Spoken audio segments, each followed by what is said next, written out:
Hi everyone, thanks for joining me. It's Yoga with Cheryl. Today we'll be practicing how to transition safely from high plank to low plank in our yoga sequence. So typically that is referred to as a vinyasa, and you might hop into a flow class and it may be the very first class you've come to and you realize that maybe the vinyasa isn't as simple as you anticipated it might be. Or maybe you've been practicing a while and your shoulders are really starting to bother you. You may have developed some poor alignment, and you've started to, through the repetition of improper positioning, starting to cause shoulder pain or some damage to your rotator cuff. So this particular practice today is a workshop on how to transition safely from high plank to low plank, which we call in yoga Chaturanga Dandasana. I invite you to grab 2 blocks, which we will use stacked in this way to place underneath our rib cage to help us understand how to lower down and to what distance to lower down to avoid placing unnecessary injury or strain on our shoulder. First and foremost, before we begin, if you have sustained a shoulder injury, please do not participate in this particular video. Feel free to watch and listen. Best to seek the advice of a physiotherapist to ensure that you're not going to cause any additional damage to your shoulder, and make sure you find a diagnosis and get proper exercises to heal. A few things before we continue. First and foremost, let your practice meet you where you are. Don't try to jump into an advanced practice. If you're a beginner, you won't do yourself any favors. Don't hurry the basics. I can't stress this enough. People that come to my practices know that I often will stop a class and will break things down so that we understand proper alignment to avoid risking injury. Because we remember that the first yama, the first step in our yoga practice is to practice ahimsa, which means non-harm. Third, remember that the journey is the goal. Again and again, the journey is the goal. Be challenged, but be safe. And lastly, props are our friend. They can help us to move deeper into a particular pose, or in this particular case, learn how to practice it perhaps from a more safe advantage. So, first, I'm going to demonstrate what I don't want to see you doing, but I often can see in class. So you've popped into a yoga flow class, and it may be your very first time, or maybe you've been coming often. This is particularly evident as a teacher in an all levels practice where you have people that have been practicing for years, and then you have someone that maybe it's their first time coming, and that is a really difficult practice as a teacher to meet the needs of all of the students. It would be a really good idea if you're a beginner to first learn the fundamentals so that when you're moving through a quicker flow all levels class, that you're able to pay attention to how you should be moving to avoid injury. So let's break this down. Your teacher has told you to come into a high plank, and this is something that we do even when we're not in yoga. So the key things, let's all start here in a tabletop position. Tabletop, knees underneath the front of the hips, this bony hip piece right here. Spread your fingers wide. Notice the position. Sometimes I see people doing this. If that feels uncomfortable, please try to bring your middle finger pointing forward and the crease of your wrist parallel with the top of your mat. It's important so you don't risk damaging your wrist. For some people, it will be beneficial to have your index finger pointing forward, especially if you have tight shoulders. So just play with that. Which one feels more freeing and less difficult or less challenging through your wrists? So even from tabletop, we can start to learn some of the basics. First, press the floor away. So what we often see is a dumping. We see the tailbone come up. We've completely forgotten about the abdominal muscles. And sometimes you see the elbows bent. This is not a healthy way to start our plank. So we learn the fundamentals in tabletop first. Press into the earth. Notice how that brings my arms more parallel. You might sometimes have a teacher that'll place a strap around your arms to prevent them from bowing out. Grip down through the tips of your fingers and the meaty part underneath your thumb. Make sure those are really glued to the mat. Let the navel come up towards the back body, but not so much so that you're tucking your tailbone. Allow the natural curve of your spine to maintain. So the natural curve of our spine is not flat. It has a little bit of an S in it. So we've got a natural concaveness to the low part of our back as we pull the belly up to meet the back body. So join me on that. So here I'm letting everything be saggy through my belly. Here I'm pulling the navel up towards the spine. I'm pressing the floor away, which naturally engages the upper back, but we're not coming into a rounding. It's simply pressing the floor away as the navel comes towards the back body. I'm gazing down past my nose. Now we're isometrically contracting the arms. So what does that mean? Imagine that as you're pressing the floor away, you're also pulling the arms apart and pulling them together so that you're engaging all of the muscles around your upper arm and your forearms. As we do that, lower belly in towards the back body, knees underneath the hips. Now take your knees slightly back without losing the attention to those other pieces. Notice how your abdominal muscles kick in a little bit more. I'm going to tuck my toes under now. So my knees are back past my hips, still maintaining the position of the wrists underneath the shoulders. Let's just start here, shifting the weight slightly forward, just slightly forward. Notice what happened here in your upper back muscles. Let the elbows start to hug in towards the ribs. Okay, so this is different than this. So if you're used to doing traditional push-ups, that's not what this is. So if you practice this with your elbows coming out, this is not healthy for your wrist joint, and it's not going to allow you to enter into chaturanga or low plank properly. So we have the eye of the elbow, the crease of the elbow facing forward. The belly is hugging into the back body. We start to bring the upper arm bones alongside the ribs. Doesn't have to be big. Okay? And then come back up. You're already going to feel that if you do it properly. You'll start to feel the strengthening in what we call our core, in our torso, and the support needed in the arms to perform this safely. So what we often see as teachers, we'll start again with the knees on the ground, slightly back from the hips. What we sometimes see as teachers, or often see as teachers, when we start to cue coming into chaturanga from high plank. So here's high plank with knees on the ground. Here's high plank with knees off the ground. Feel free to join me in high plank if you can do so safely. Pressing the floor away, feel the engagement of the core muscles in the upper body. So that is also the core. All the front and the back of the body evenly be engaged as you press the thigh bones to the sky. So you're working here. High plank position. And now your teacher has cued you to come into chaturanga. And it might look like this. First, we'll try with knees down. Chaturanga. All of a sudden, you dip your shoulders forward. This is a really unhealthy position of chaturanga. Don't mix it up with 8-point pose. So that's a whole other lecture and a whole other workshop. So let's come back up. Now let's bring this from kneeling. Stretch your arms forward from your shoulders, not higher than your shoulders, not lower than your shoulders, directly out from your shoulders. Point your fingertips to the sky. Spread your fingers wide.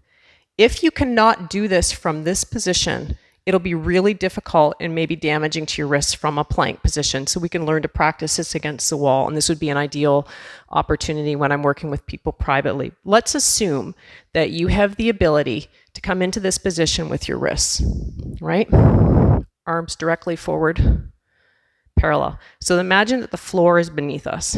Fingers are spreading wide and you're pressing the floor away, feeling the toning through your arms and through your upper back and your front of your body. As we come into chaturanga, your teacher has asked you to lower down. What you might often do is kind of lead with your chin and let your shoulders lead. So what that looks like is this, and it's what we don't want to do. So your teacher has asked you to come into chaturanga. So you're in high plank, and all of a sudden your hips are high and your shoulders are low. And you're wondering why you're having a lot of injury through your shoulders. All of the weight of my body is dumping into the shoulders. We don't want to do that. What we do want to do this safely, is you come into your plank position, you're toning up your arms, toning up your center from all of your torso, all around your ribs. Thighs are toned. Now I want you to shift your weight slightly forward. That's it, coming onto the tips of your toes. You got it. Now start to hug the arms along the rib cage so that the elbows point back towards the ribs. Looks like this. And you've got more of a 90-degree angle so that the arm bones are perpendicular when you're coming down.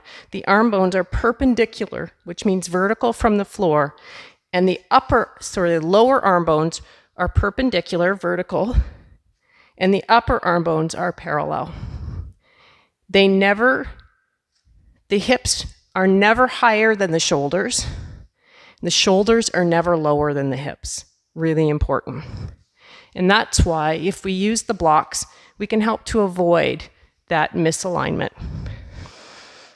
So let's take those blocks again, place them underneath our rib cage. Take a moment to figure out, first let's come down. Place your ribs on your blocks. Bring your arms back. My knees can be on the ground or not, but let's try bring them off the ground. So we're kind of not cheating, but understanding where we need to end up. So help yourself down. Place your ribs on the block, but don't be lazy about it. Now hug the belly away from the block, just trying to move the body away from the blocks. Draw the shoulders back towards the hips. Fingers are spreading wide, elbows hug into the rib cage. Peel your knees off the floor. Great. Extend your crown forward. This right here, even with the support, can be very challenging. Press the thigh bones to the sky, pull the belly to the navel, pull the navel to the back body, press the earth away. So here you're able to practice this with the support underneath your rib cage, and you'll realize that this too is very challenging. Let's lower the knees and come back up for a moment. Notice if your wrists are bothering you. Maybe you're not gripping enough through the tips of your fingers. Maybe you haven't paid attention to the meaty part under your thumb, or maybe you just haven't built up the strength yet. That's okay. Be patient with yourself. Let's take a moment here just to catch your breath in case you've been holding it. And remember, let the practice meet you where you are. So if you need to take a break now, take a break, pause, come back, repeat those basics. Noticing here how the blocks are our friend. They're not only supporting us, but they're also challenging us as we try to lift our body away from it, without actually pressing and lengthening the arms up. So let's try that again. Find the place where your ribs can rest on the blocks.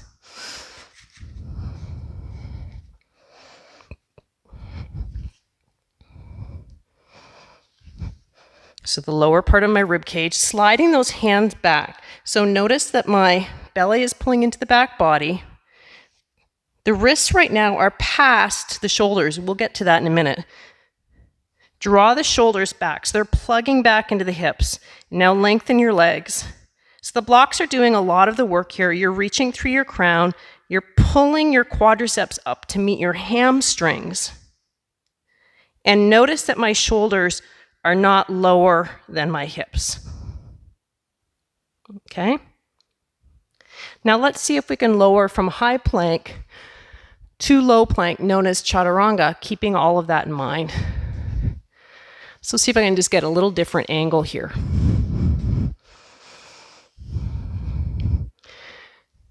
Bringing your arms forward, spread your fingers wide. Hands, shoulders apart, maybe slightly wider if you're really tight through the shoulders. Grip down through the floor. Press the floor away. Feel the toning through your core. Now extend your knees. So you're lifting your knees. So you're in a high plank position now. You can use the blocks. Here I'm just showing and demonstrating from the side.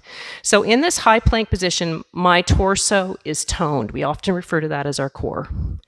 Now often, again, you might just lower down. Let's not do that. Let's take the moment here, maintaining all of this support, And shift your weight slightly forward in your toes. Yeah, that's it. Maintain that support through the torso and start to hug your elbows into your side body.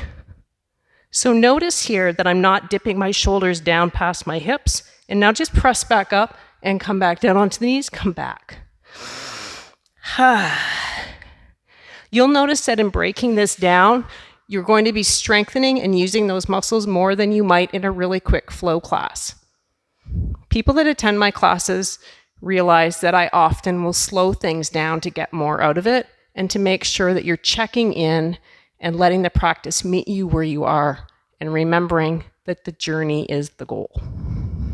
Okay, so either with or without blocks, let's try this again from the beginning. I'm going to use the blocks and place them underneath my rib cage. Your teacher has just told you to come into plank. Your wrists are parallel to the top of the mat, middle fingers pointing forward, fingers spread nice and wide to help find balance and to appropriately place the weight of your body more proportionately through all parts of your hand. So it's not just the outer arms. Look what happens. Look what happens as I lean into the baby parts, my baby fingers. My elbows soften and I've lost the support through my arm. So we press the floor away, especially into that V of the index finger and the thumb. That's key. Key foundation, for this pose.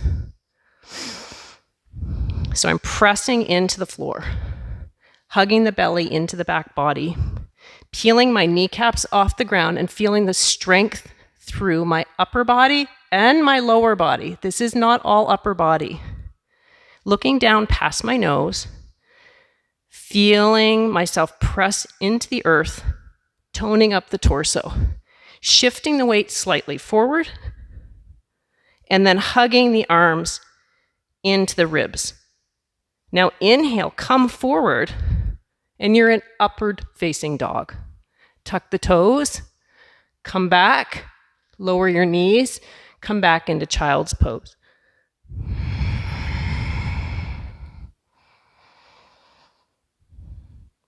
Let's try that again, either with or without the blocks, going slowly.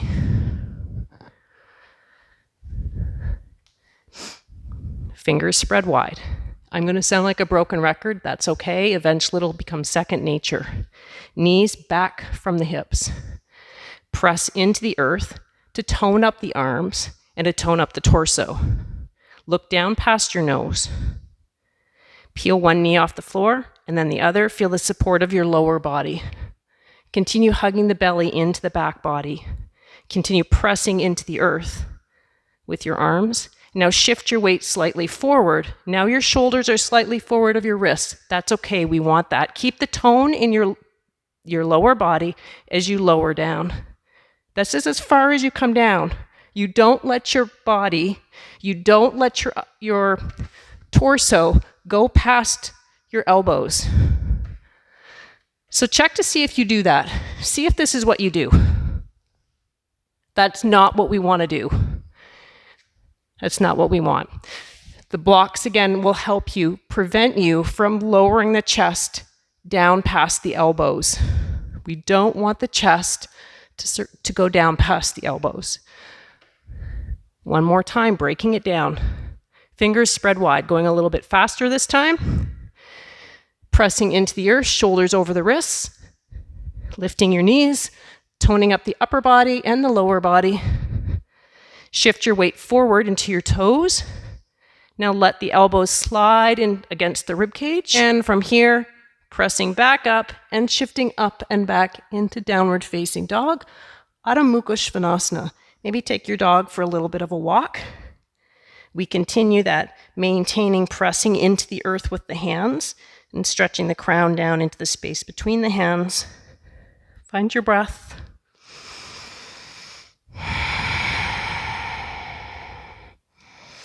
Now your core muscles haven't gone on holiday here. They're continuing to work. You're continuing to press the earth away to strengthen the arms and the torso. And slowly lengthening one heel at a time to stretch out your calves and your hamstrings. toning the belly as it comes into the back body. Now let's try that one more time from downward facing dog, often how we start moving into a plank. Inhale, shift your weight forward into plank. Keeping the tone in the upper body, the feet. Now shift your weight slightly forward past your fingers, hug the elbows into the ribs, and now shift your weight into upward facing dog. Notice my rib cage does not come down in contact with the floor. Exhale back into downward facing dog. Sitting bones to rise. Exhale, lower your heels, upper arms, stay strong. Let's take a few more breaths here.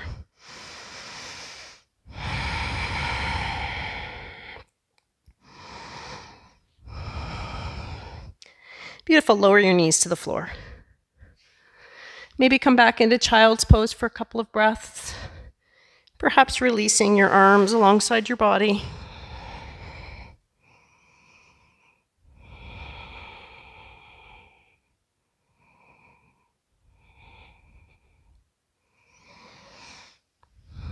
And come on back up. I really hope that you found that helpful. I really encourage you to do that again and again with that focus on maintaining stability and strength through your core. Core is from your pelvis up to your shoulders. Imagine that this is the floor in front of me. I'm pressing my hands into it. And then as you shift your weight forward, you automatically realign so that your arms hug your side body and your shoulders draw back and down towards your hips.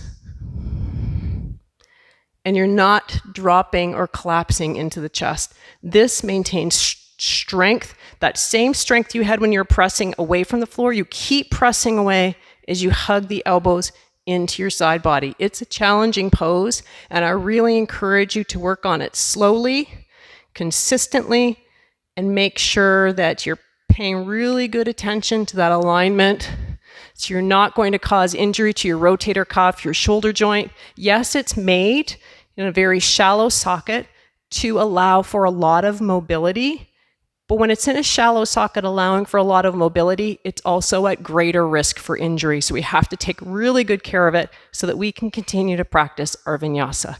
Thanks for joining me. I hope you found that helpful. I'm Cheryl.